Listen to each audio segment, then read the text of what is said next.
What is up, everybody, and welcome back to yet another episode of the Wathog Gaming podcast, hosted by me, Hamish Hector. And me, Oliver Barsby. How you doing, Ollie? Yeah, I'm okay this week. I've had a few issues with my games here and there this week, bits and bobs. My PlayStation 4's external hard drive, the little extra storage option you can get, decided I wanted to break. That's nasty. I mean, it was, at the end of the day, it doesn't really matter because, my games are, all the save files are fine, and stuff, and it's only a month away from less than a month away from the PlayStation, so I was if he's going to do it at some point, now it probably was the best time. There's only all the games I've downloaded. I've not really played much on my PS4 properly at the moment. I really downloaded one because I've been playing one game at the moment. I re-downloaded Ghost of Tsushima because I've been playing a new update to it. It's Ghost of Tsushima Legends. It's good, because I'm not usually the type. It's very similar. I think everyone's been comparing it to this too.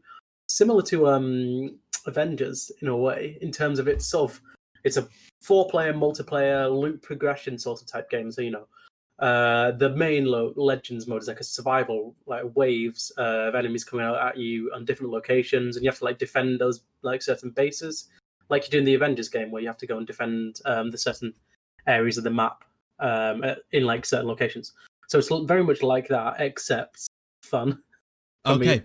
As in, it's Ghost of Tsushima combat. Everything in it is just straight out Ghost of Tsushima, except there's a few extra abilities and cool things which you do. And this is at the end of the day as well. It's a free update. This came in the game just for free. They were like, "Yeah, here's a brand new mode," which is insane, and it's so big. And I'm like, "Okay, this is what you want." Yeah, this is what you want. And I was like, "This is good." It's the storyline was amazing.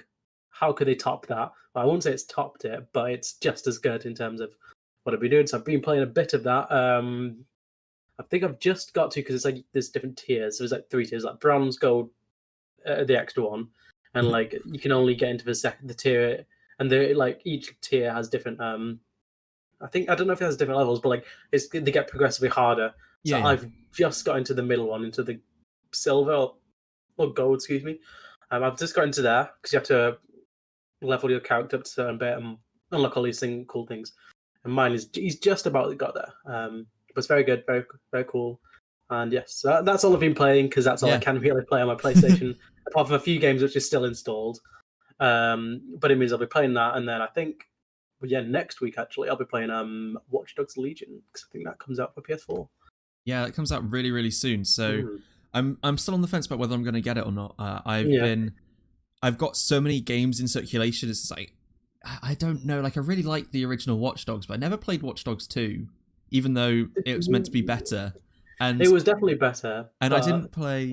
And I don't know whether I'm going to play Watch Dogs Legion, because I've been playing so many other games. One of the big ones for me is also for the first time in a long while, I've got cramp all up my arm, in my right hand and arm, repetitive strain injury from doing Destiny 2, because I've been playing a lot of that, trying to get ready for the Beyond Light DLC that's coming really soon.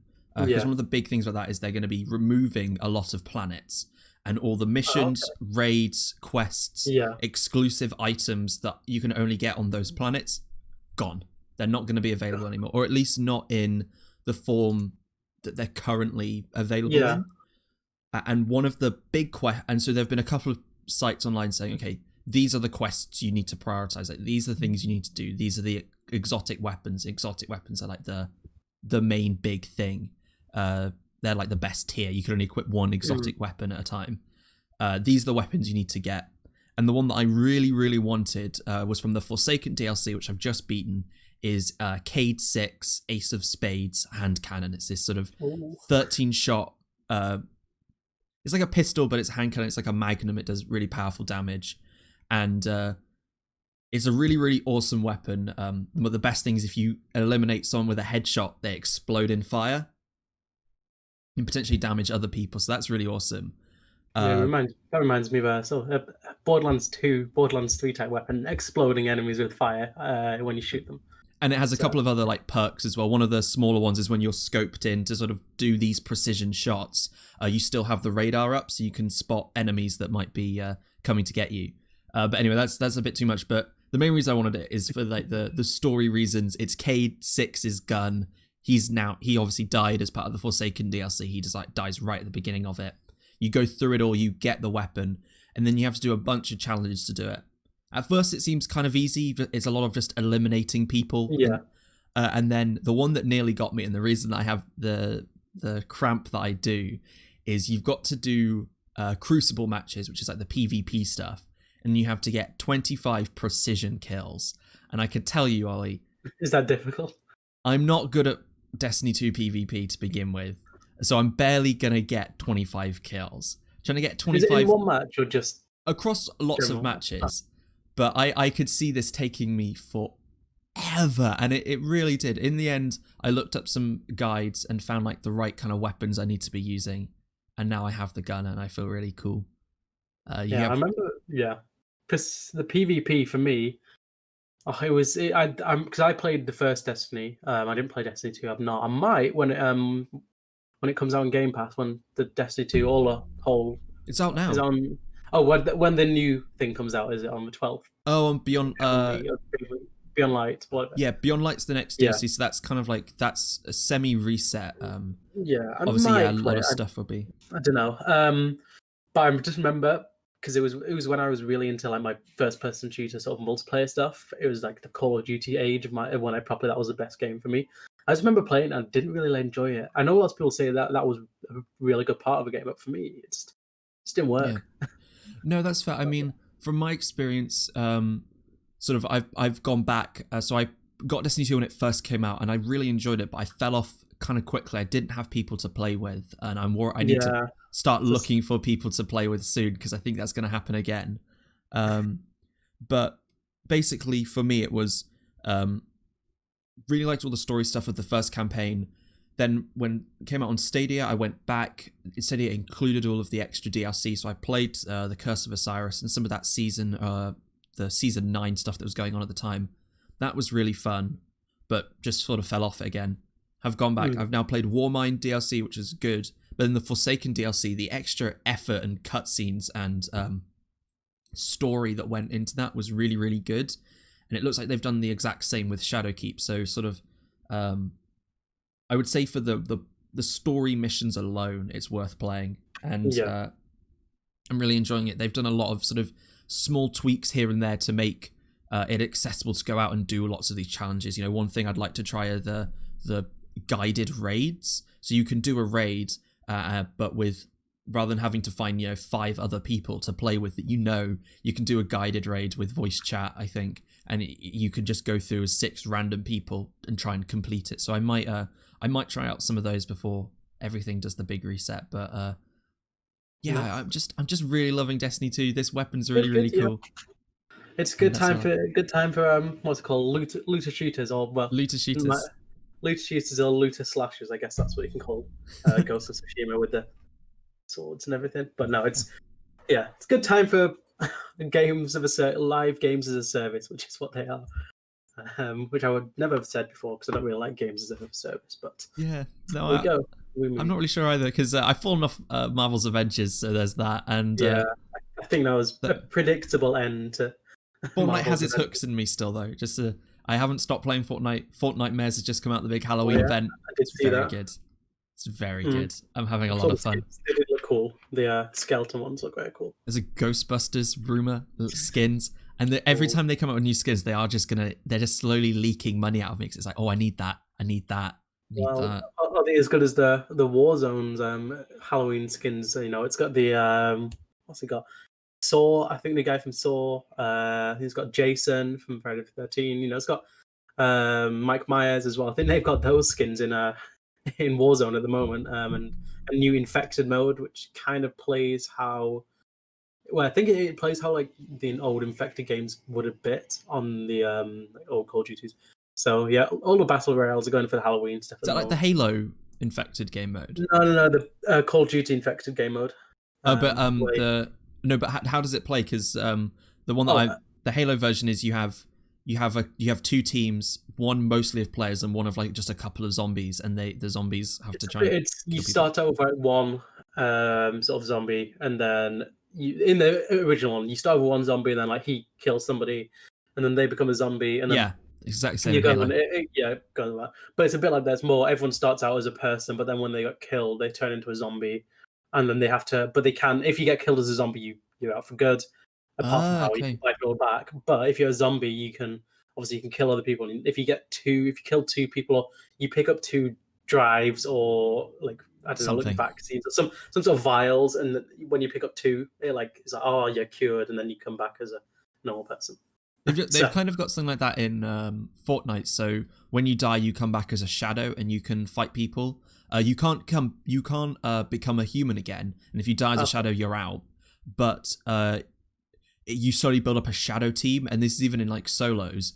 And so if there are shadows remaining at the end, often it turns into one person versus like 15 shadows. Normally the shadows win. They get a nightmare royale, which is like they win.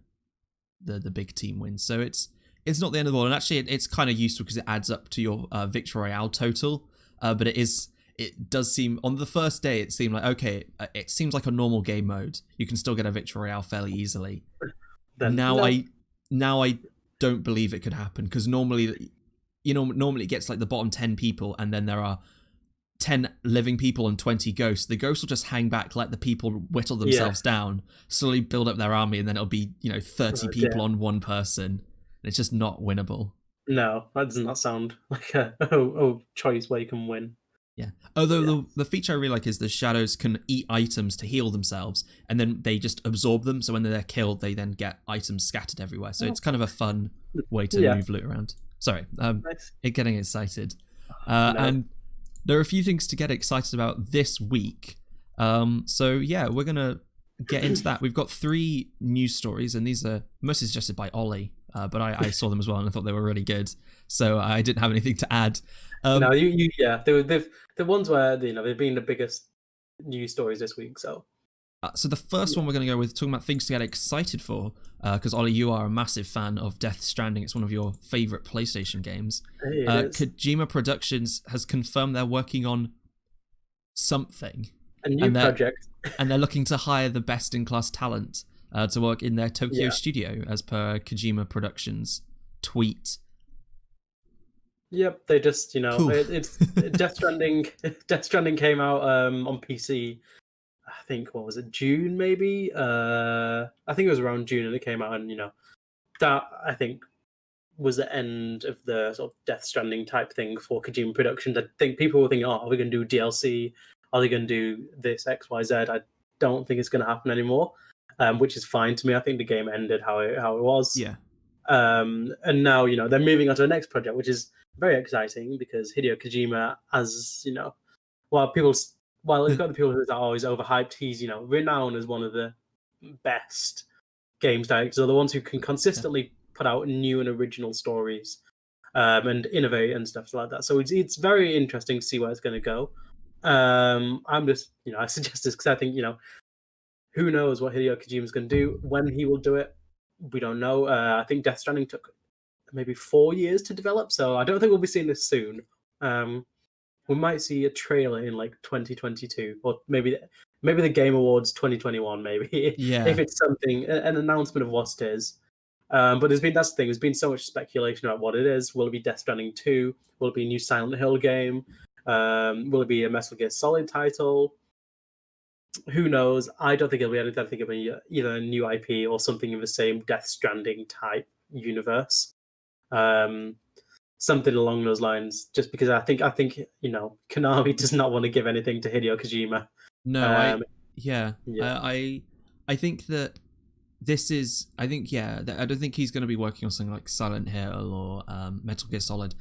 Though it's going to be interesting to work out what it is, because a while ago he was teasing he was watching a lot of scary movies to inspire a sort of a horror game. So maybe we'll see something like that. Maybe. Yeah, the Silent Hill game was horror, so maybe he'll look at doing his own thing, making it in his own weird way. But let's have a couple of details. They're very sort of minimal, but they're looking for a 3D model production for weapons, gadgets, vehicles, and mechas. Yeah, and, I saw the mechas. I was like, desired experience with event control systems in RPGs, but not very many specifics beyond that. So The weapons, gadgets, vehicles, and mechas obviously getting a lot of people thinking, "Oh, is this Metal Gear Solid? Is this going to be something like that?" But also, that could just be sort of Kojima shtick. Yeah, we don't know what it could be. It could even be some kind of sequel to Death Stranding. It could still be a horror game. There's nothing to stop those aspects being in. Yeah, like that. I think there was also a reference in one of the games program, I think, to multiplayer. It referenced our experience with like multiplayer coding or something. But again, these just could be just generic things inserted into programming or any sort of job description, just because obviously they don't want people to be like, oh, you must have experienced making this XYZ type of game or these specific models, so that we can throw people off. Yeah, no, I think you're right there. And if anyone is looking to get one of these jobs, you can go over to kojimaproductions.jp or LinkedIn/Kojima Productions. Yeah, I tried to go on the website. It didn't let me. I was like, oh, I don't want to apply, but I was like, oh, I want to have a look at these. I had to go on LinkedIn and said how little so scour. I think this is quite exciting, though. What we'll see, we'll have to sort of find out. But maybe 2 months. Well, a month actually. Yeah, 2 months. The Game Awards coincide. I think. Well, 2015 was when Kojima Productions was first formed, so it could be. We're celebrating our first 5 years with independence. Here's a new thing at the Game Awards, but because Hideo Kojima and Jeff Keighley are obviously friends. They're the best. They're the closest of people. But we'll have to wait and see. That's just the generic general statement to say we'll wait. I think your 2021 Game Awards /2022 prediction for something, even just like a teaser, is probably most likely, Ollie. I mean, yeah, he did tease Death Stranding in 2022. No, teased Death Stranding in 2016. Yeah. So 3 years since that came out, or 3 years later when it came out. Well, it could be next year. We could start another long thing. I don't know whether it might not take as long as well either, because I think a lot of Death Stranding was also making an engine and working on some ideas. So yeah, if we use the same engine, so it should probably take slightly less time. But that's sort of all of that for Hideo Kojima. I don't know if we've got much else to say. It's just fun to speculate on what one of our favorite game makers is going to be doing, and then getting kind of away from that and looking at other weird and interesting things going on right now. We're going to do the first of our 2 Twitch stories or streaming stories, and probably the biggest one of the week is that Alexandria Ocasio-Cortez, AOC, an American politician. I don't actually quite know what position she holds. She's a Democratic House of Representatives Congresswoman for New York. I just know she seems pretty cool. Yeah. She plays a lot of video games, and she's now streaming those video games on Twitch. So she played Among Us, and 400,000 people tuned in. If I'm remembering correctly, this is the 3rd highest single stream ever, behind the Drake Ninja skin, which is Drake Ninja stream that was at number 1, and then Shroud when he returned to streaming, that's number 2. AOC is now number 3. And the other thing as well that I think people should mention with and maybe could remember with Among Us is it wasn't just her streaming it. There were obviously people like Pokimane, Myth, H Bomber Guy, and a bunch of other people. I saw her fellow one of the other. It's called a squad. It's this group of women, Democratic congresswomen in sort of Congress, newly elected, called Ilhan Omar, and she's very not similar because that's sort of taken, but like she's like known to be close to them, and she also joined in and she like revealed, oh, this is my PC, and it's like a proper really good like gaming PC. Yeah, and everyone was like, what? Yeah, and she was playing with her daughter, and you've got all those other people streaming as well. So if you add up all the people that were watching through Pokimane stream, through Myth stream, through H Bomber Guy stream, everybody's, you could end up with a few million people tuning in at peak moments. It was as well, it was I swear that it happened at like 3 a.m. for us, as in it was quite late. I wasn't up, as in I saw her putting tweets out at like 11:30, 12, saying, oh, I'm looking for people to stream with. So it must have started like 1 a.m., 2 a.m. for the rest of the world, which means these were highly localized to the US. I know obviously she's an American congresswoman, but everyone outside. No, so it would have been more if been a bit earlier, maybe perhaps. Yeah, and also I guess though part of it trying to hyper focus on the US, it kind of makes sense because this is all part of a campaign to get people to vote. Obviously, she's a Democrat, so she probably wants people to vote Democrats. But everyone it seems like a great push at the moment for people, like lots of streamers, lots of personalities, just trying to get people to register and vote for somebody, vote for something in an election. You know, I can get behind that. You know, putting out your opinion's really useful. Voting's such a useful tool that not everyone's been able to have access to throughout history. So this is all brilliant, and I really like it. I mean, AOC, this isn't the first time she's been playing Among Us, or not Among Us, video games. You know, she put out a tweet a while ago, I remember, about League of Legends, and saying she was ranking in League of Legends at a decent rate. I think she made silver. I remember that because then lots of right-wing men and gamers stuff came out and were like, oh, what?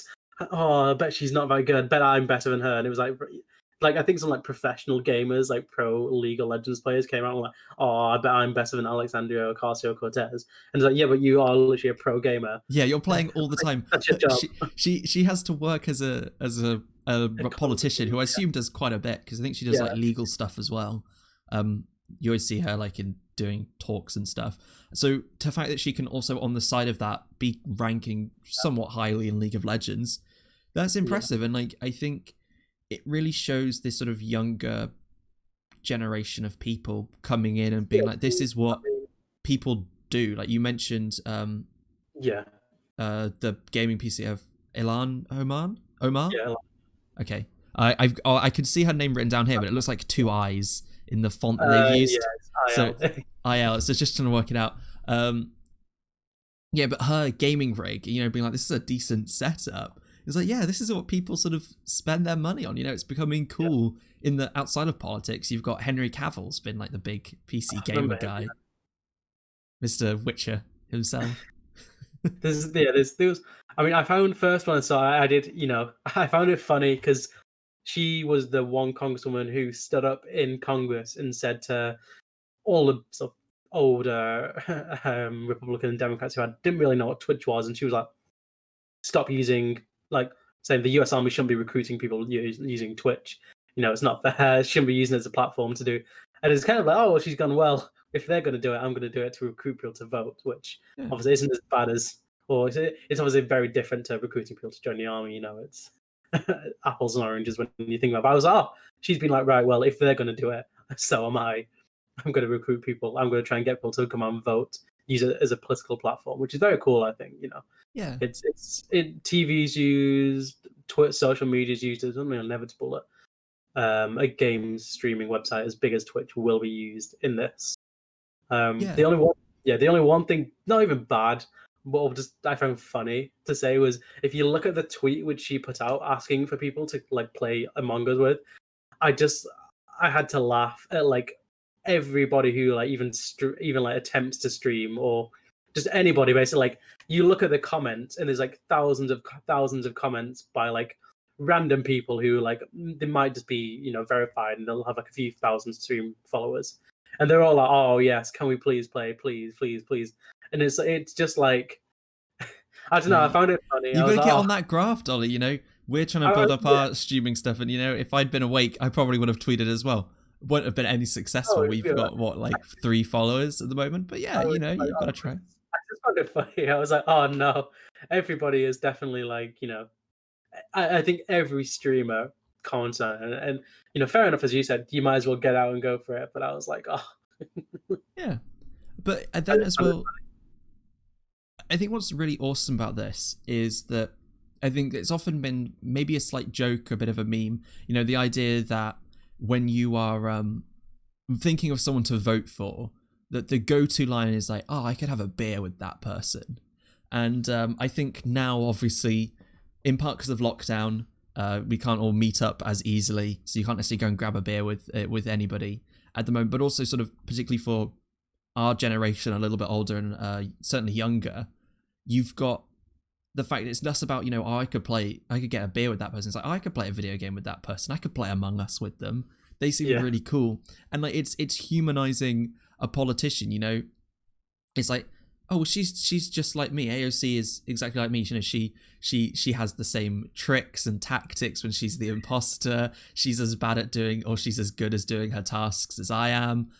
It's just a fun, and yeah, I think it's a really good strategy to sort of make this world, because like politicians do seem like they're sort of above us people. You know, we can't just go and reach out to a politician and be like, hey, we can relate in some way, but by seeing them interacted in this very sort of recognizable scenario for so many people right now, yeah, I think it's really awesome to see her using this platform, and I kind of hope that other politicians do similar stuff. You know, probably aren't going to become like the biggest game streamers of all time, but doing little things. It's like Joe Biden has an Animal Crossing island that people have been visiting. You can visit his dream island. You can see like all his ice cream vans and all the other little memes, and you can go and get some Joe Biden merch for your Animal Crossing character. And I think it's cool that they're embracing this younger generation, because I think they're trying to get younger people to vote, sort of say, yeah, you know, like this is what politics can actually be like.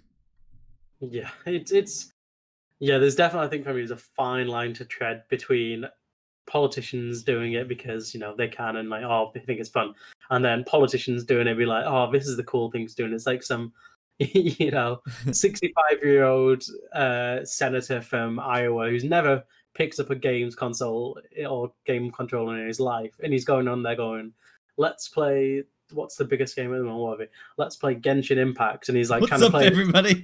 Your boy here is gonna do some stuff. Oh, I think it'd be so. If he just like, no, it'd be cringy, and it'd be there's a line. I want to see Bernie Sanders do a speed run, a Twitch speed run. You know, he could get Bernie Sanders has done this before. I think he did something around games like this before. Yeah, I want to see Bernie Sanders try and do a Mario Odyssey minimum captures run. Oh dear, that'd be really funny. Or Joe Biden doing something could be great. Oh, they could, because also it could start being fun. They could play like modded versions if they do like some horror game, like what's the classic one, like Slenderman. They could have the main character. They could have it modded so it looks like their opponent. You know, Joe Biden could be running away from Donald Trump as he gathers these notes. And I think, you know, you've got all this. It's getting my brain spinning about all the possibilities for game streaming in the political world, Ollie. It's exciting stuff. There's a lot of potential. I think, you know, looking at those numbers, it will happen again. Whether it's her, whether it's another person, we'll have to wait and see. But it's not going away anytime soon. Yeah, definitely. I don't think it will. And also, I guess like for politicians, streaming as well, it's quite a useful thing. You know, it gets them talking to people, multitasking. It's a lot of sort of basic skills that streaming's difficult. As sort of starting off doing some streaming, it's hard to always find things to talk about and to engage with people. So, you know, it's good for people getting out there and giving it a go. So yeah, well done, AOC. Hopefully see some more stuff in different ways. Maybe we'll tune into her game next time. And then our sort of final news story of the week. There wasn't too much today, but some bigger pieces. This is another streaming one, and it comes via, I'm getting this over at PC Gamer. They're commenting on a tweet by Alex Hutchinson, who is the creative director at Google Stadia subsidiary Typhoon Studios. And Alex was saying that... Yeah, it was. I think it's like Stadia Games. No, I think it's like a game studio which is owned by Google Stadia. Yeah, Typhoon Studios. Alex was saying basically that, you know, streamers should be worried about getting their content pulled because of used music, and they shouldn't they didn't pay for, and they should also be worried about game companies, you know, maybe pulling their stuff down because they haven't paid for a license to play their games on a stream. And a lot of people thought this was a very, very bad hot take. All you need to do is, you know, look at the tweet to what was it? Look at it's called being ratioed. I think that's the term now. He got ratioed. You look at the tweet likes to the retweets to the quote tweets, and you know, there's 4.6 thousand likes, 16,000 comments, and 17,000 retweets. Of that, how many quote tweets? That's, you can always tell. Oh, there's a lot of quote tweets. So basically, yes, he has been ratioed, is what they call it, whereas everyone just like says, no, this is not the take. This is not a good take. Yeah, I think it was the second tweet, especially in this little thread he made, was the one where everyone was like, what? Because he said, it was because I think the backstory is that streamers on Twitch have been having videos DMCA claimed because of like the music in them, like background music, either whether it's their music playing or the music which is licensed to be played in game. Yeah, so they might play a game like FIFA or Avengers NBA. has Avengers has licensed music. Yeah, all of those. I remember there was a big thing for ages that in Fortnite, because you can do the "Never Gonna Give You Up" dance. People would be Rick-rolling. They would be stream sniping and Rick-rolling those streamers. So then they then get copyright claimed because they're playing "Never Give You Up." Yeah, so it's an odd thing because obviously they're getting. It's a tricky one which needs to be solved in a different way. But what this guy Alex Hutchinson said was, he was like, "Oh well, he said, oh, this is fine. They shouldn't be worried about that." He then put, the real truth is streamers should be paying the developers and publishers of the games they stream. They should be buying a license like any real business and paying for the content they use. So there's a lot to dissect here. The first thing is buying a license. So it's like, well, how much do you think you should be paying to stream a game? Will it be you have to buy a streamer's copy of the game? Where it's like £100 or like 300, £200 or something. Because they have bought the games, unless they pirate them, obviously. But like, they do technically own the license to the game.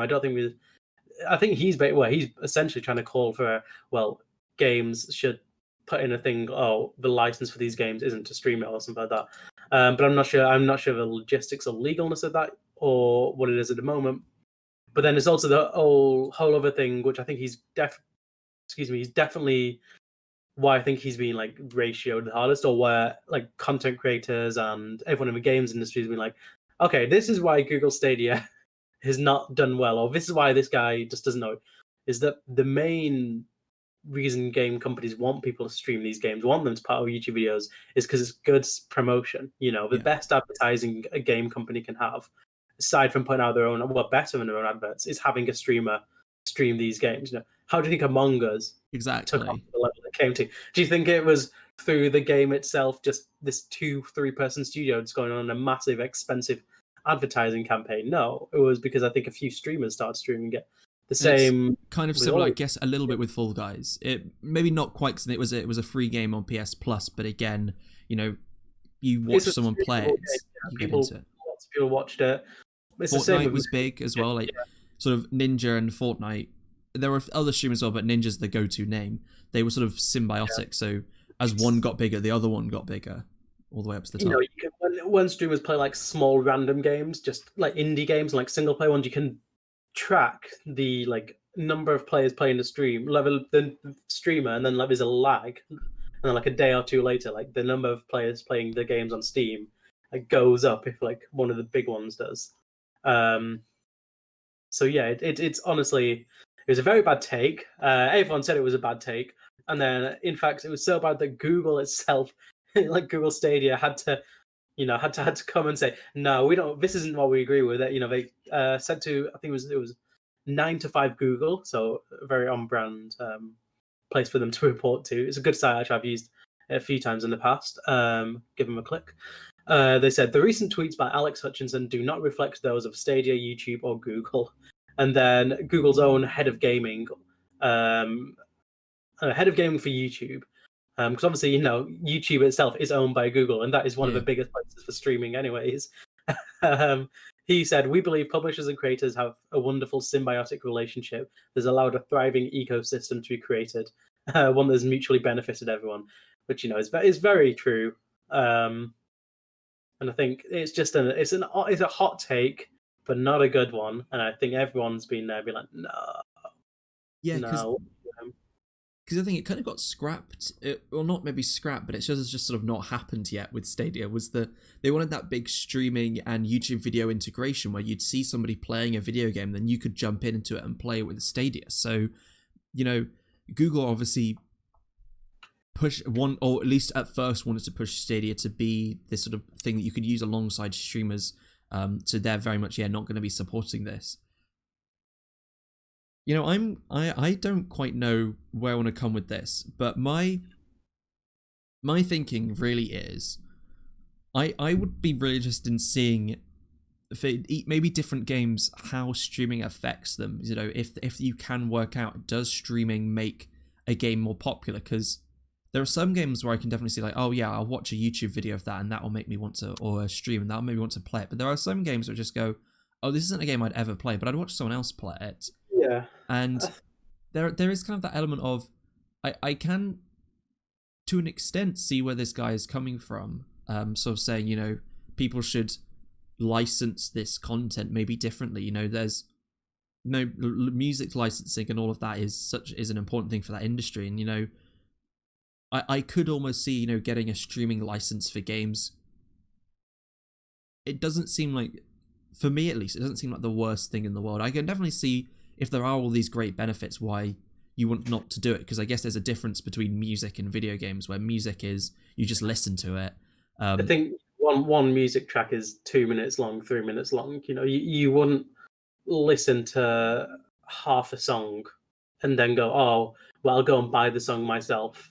You know, but listen whereas to it. As a video game, you might see someone play bits of it and be like, oh, I'll try it myself. And I've definitely done that. But it's more interactive, and you know, it's more of a different medium to film and music and TV, which is why, you know, because you know, everyone has a different experience with each video game they play. Usually, you know, unless it's a very like a narrative focused, essentially a TV film type game, where you know you have different choices you have to make or stuff. And some of those I can understand why people wouldn't stream. I mean, sometimes there are stream restrictions on some games already. You know, been playing some of the Kingdom Hearts, been trying to stream it at various points. I feel like I need quite a big chunk of time to be able to do it. Haven't had that recently, but there are some sections of that game where it says you can't stream this section of it. Specifically, it's in the 6 game pack, Kingdom Hearts 1.5 plus 2.5. There are 2 games which have just been turned into like cinematic cutscenes, and you can't stream those because they're effectively just movies. And some of that stuff happens. You know, I don't know where I'm gonna. I feel like definitely sort of this take isn't a great one, but I think that there could be. I feel like at some point in the future there might be changes to how streaming works that start to move more towards what Alex Hutchinson is saying. As much as maybe we don't want to see that, maybe needing a license is something we'll see depending on if game sales do continue to get supported by any game or any publisher which implements this feature. You know, their games will just not because of the thing, but you know, what streamers won't play it. People will boycott their games. The amount of bad press that any game that did this, they were like, "Yeah, sorry. If you want to stream this game, you have to pay us 200 quid." Yeah, actually, you've got a fair point there. Actually, I hadn't really thought about that. You know, you wouldn't risk your income on that. I guess it would require a big. Be seen as money grabbing. You know, be seen as Nintendo kind of did it, didn't they?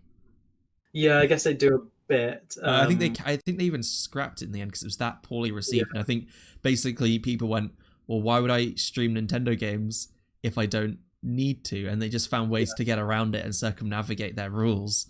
And so Nintendo didn't make any money and no one streamed their games. So actually, that's a really fair comment by you, Ollie. I hadn't thought about, you know, if someone introduces one of these things. I feel like I could definitely, I don't necessarily want to see it happen, but I could see it happen, see it happening in the future maybe, but we'll just kind of have to wait and see. We'll see, but it's an odd one. It's a different. I don't think it'll happen, but yeah, as we've said with Kojima, we said will politicians get into stuff? It's all. We'll have to wait and see what happens in the future. Yeah, and sort of looking at our big streaming news this week, we're gonna sort of. I feel like maybe we could just have a bit of a chat about streaming as our sort of topic of the week. We weren't really sure what to do, so it makes sense to do streaming because you know, we've got it from all different angles. We've watched streams. We've been doing streams where we can, and you know, this is currently being live streamed on Twitch at various points of the day. We probably need to work out some kind of proper schedule for everything, but we're always busy. It's hard to combine 2 quite full schedules into a show every week. But yeah, I think that game streaming is this kind of odd thing if you really think about it. You know, at its core, it's I'm going to watch someone play a video game, and for a lot of people, that's not what they're into. You know, I'm not into sports. It's like, well, I don't want to watch a football match. I'd rather go and play a football match. I don't want to play a football match either, but you know, I don't see the enjoyment necessarily in watching football. But I guess I'm starting to understand it a bit more with game streaming. You know, and there's so many different kinds. You know, are you watching a streamer because you think they're funny? Are you watching them because you think they're really skilled? Is it a little bit of both? Is it sort of the personality that you want to ingest?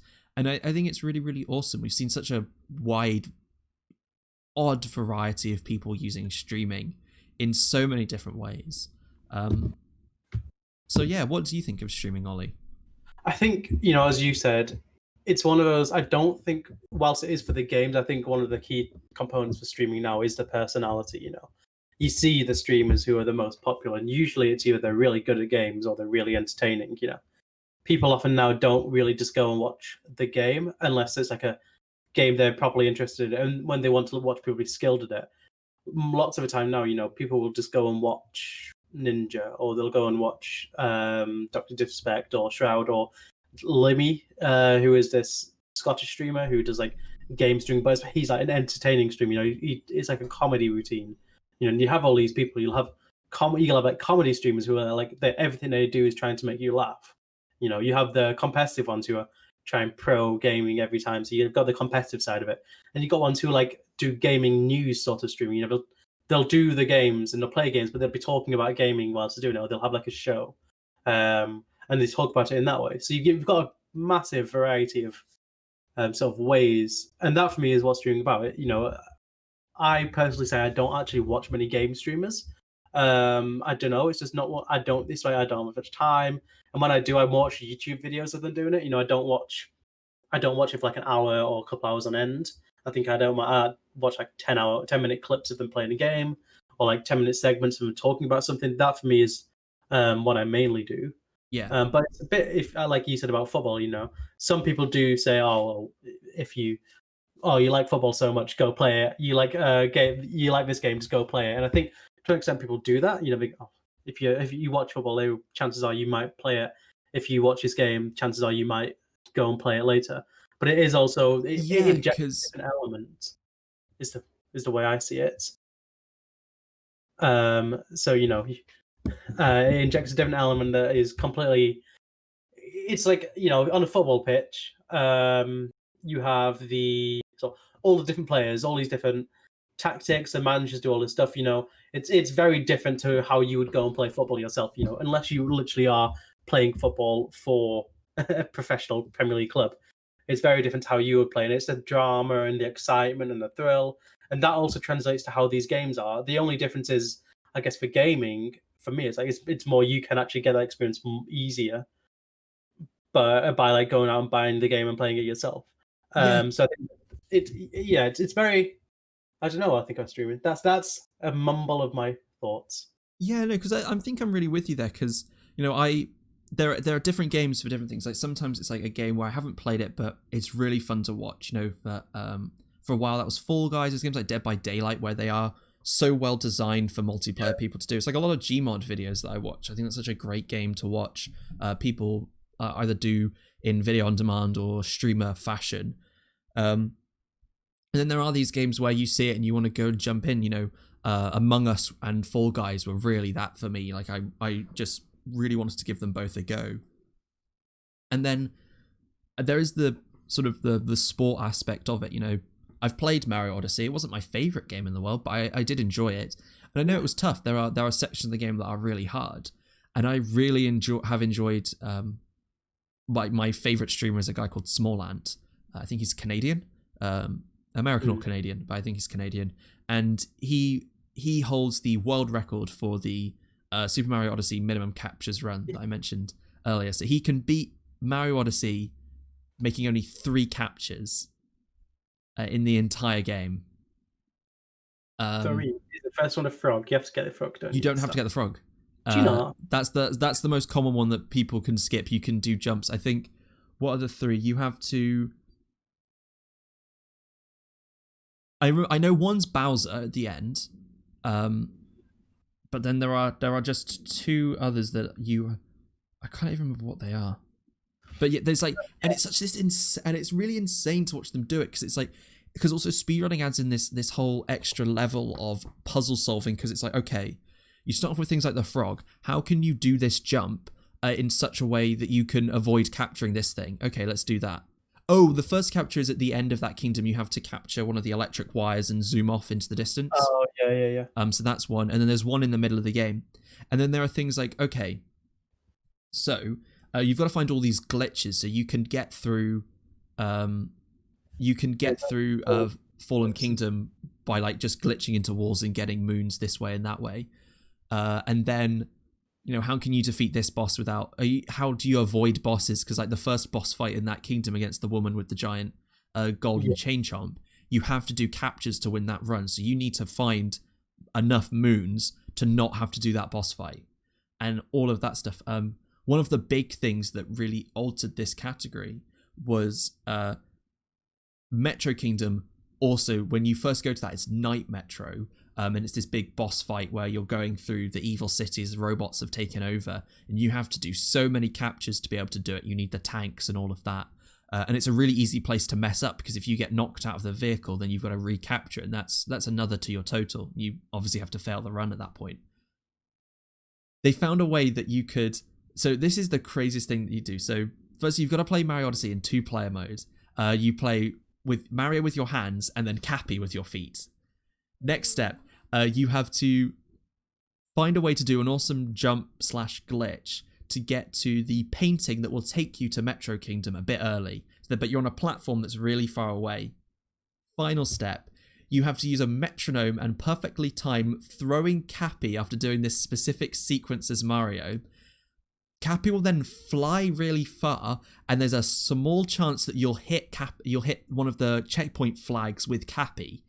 If you're successful, you can warp to that checkpoint and you can be in Day Metro, having avoided that huge boss fight, and you can get all the Metro Kingdom moons that way.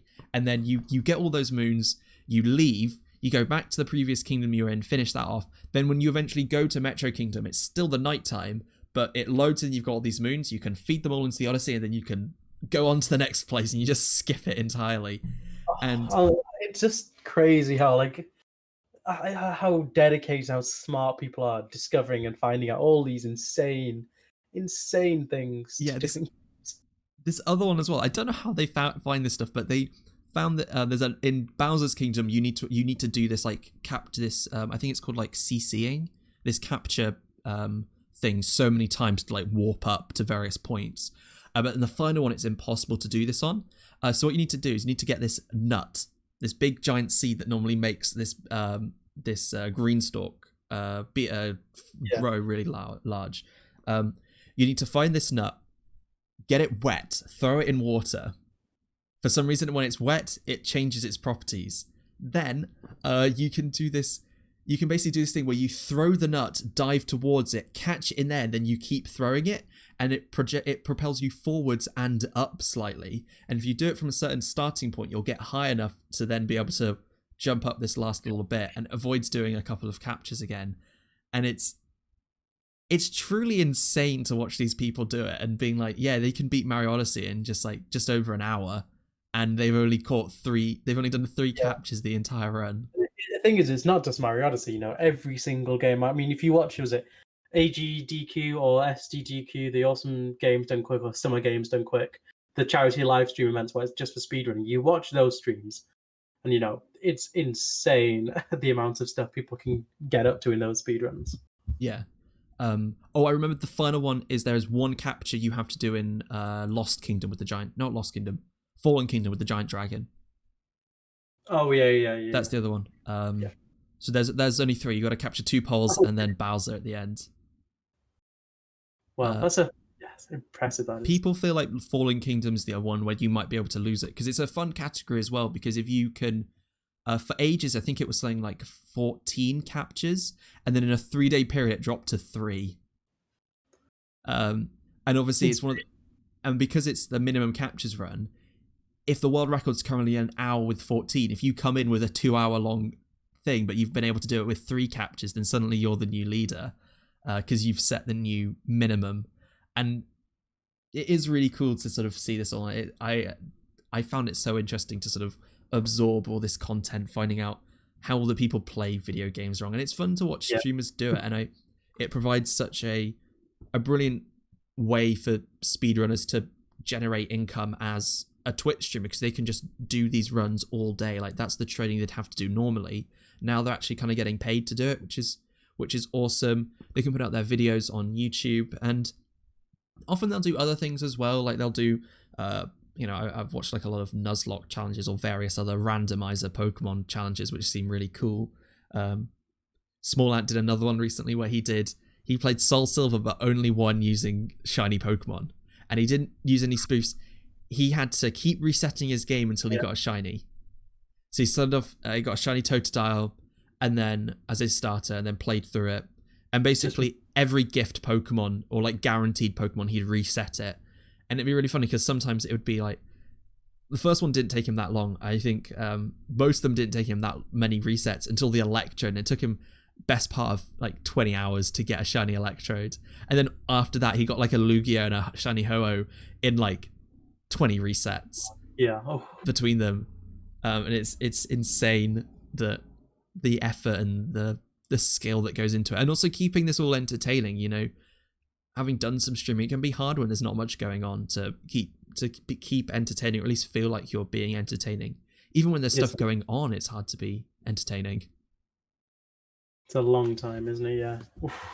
Because you've got to be talking to people, you've got to be reacting to what's going on screen. You've actually got to be playing the game as well. I find it really easy when I'm playing Fortnite to just sort of silently bite my lip and try and do some, like, get into a battle with somebody, and I've got to remember, it's like, oh wait, I've got to be talking about what's going on. I've got to be trying to build up this hype moment, and yeah, it's a lot of fun. Yeah, it's good. It's good little. No, it's good. We've diverted very, very far from our original topic of streaming, but I think it's a massive, diverse sort of ecosystem of different varieties, different genres, different people, different like motives behind it. You know, people use this for what's called promotions, events, actual making their wages off. It's got it's just an insane sort of ecosystem of insanity, and it's a whole different part of the gaming community, which often, not that it's not overlooked, but it's more that it's just sort of people don't often consider that, oh, this is a whole different side of a gaming community. People just think it's playing games, but you got the people who watch games as well is just as much a big part of it. Yeah. No, I think it's one of those weird things where it feels like it's overlooked, but it really isn't. And I hope that streaming does become more popular, you know, with bigger sort of names doing it. Like AOC is sort of she's a politician, but she's kind of a celebrity as well. Like, even though she's an American politician, I feel like I know who she is as a person. Yeah. And you've got a few other celebrities that venture into streaming, you know. There have been some weirder things. I remember a while ago there was Gary Whitta, the writer of Rogue One, did an Animal Crossing talk show called Animal Talkings, I think it was called. And he was streaming that, and he had like massive celebrities come on. He had like Selena Gomez, and that's the only name I can remember. I don't know why Selena Gomez is the name that I remember, but there were quite a few others as well, and it was a really big show. And he's got I think he has like a Halloween show planned and a Christmas show planned. And it's such this awesome little world of streaming live on demand video. And yeah, no, I think that video game streaming is cool, man. It's such a weird world. Video game streaming good. Video game streaming is good. And on that, I think that's where we're going to cut the show. It's been really awesome getting to do this on Twitch, streaming it as we do. If you've enjoyed watching it on Twitch, give us a follow. We really appreciate it. We're trying to get up to the 50 follower number. I think we're still flagging a little bit, just below 10, but we'll push to 10 and we'll get there, we're sure. And then push to 50 later on. If you aren't watching this live on Twitch, you're watching this on YouTube, or you're listening to it on podcast services, head over to Twitch, twitch.tv/the Wathog Podcast. It'll be great. We do some video game streams every so often. We're looking at getting a proper schedule sorted out in the future. At least with me, because I'm a lot more free because I don't have a university degree to do anymore. Also check us out on Instagram. We are starting to ramp up posts again, so we'll be posting pictures of what we've been up to in the gaming world. A lot of promotion as well for the various streams that are coming up. And yeah, give us a like, give us a subscribe, and we hope you enjoyed it. Also, final thing, be sure to check out any links in the description down below if we use it in news stories, because it's important to support the news that we use. Give them a click, give them a like, give them that ad revenue. It'll be good. But yeah, with all of that, it is going to be a goodbye from me. It's bye from me. Bye.